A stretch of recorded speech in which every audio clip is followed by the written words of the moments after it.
Joe Kleen, Southern Hospitality, February 16th, 1990, 229.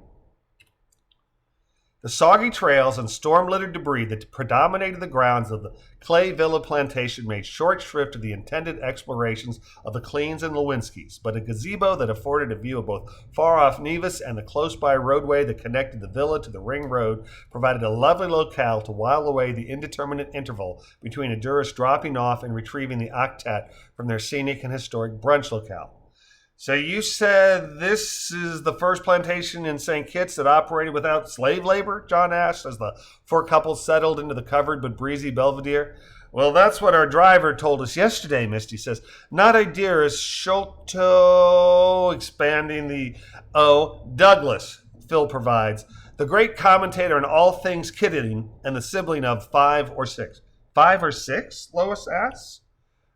He said he was the fourth of 7, but that his parents lost their second born, Kelsey replies, subconsciously placing her hand on her belly.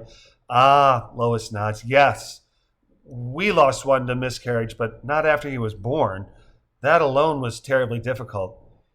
Yes, Misty says, her voice catching. My sister Mary lost one of 2 twins, and my cousin drowned before she was 4.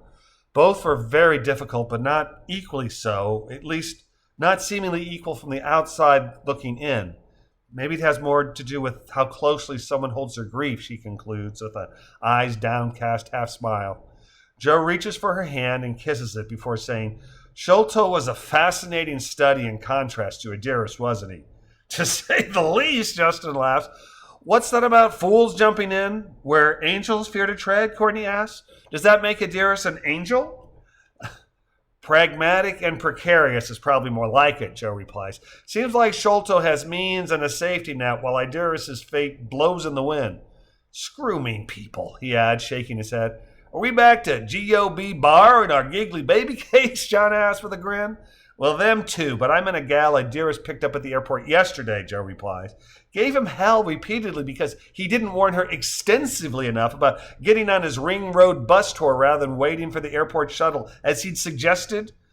Seems like the whole airport Ring Road shuttle bus brouhaha is a problem they've created for themselves, Lois says.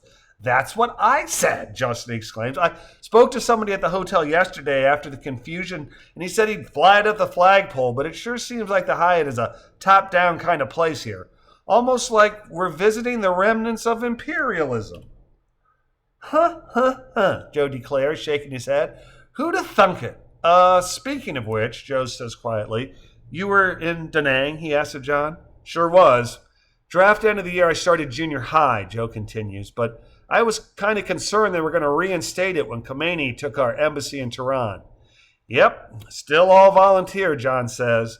And technically, I volunteered too, but not until my number was about to come up again.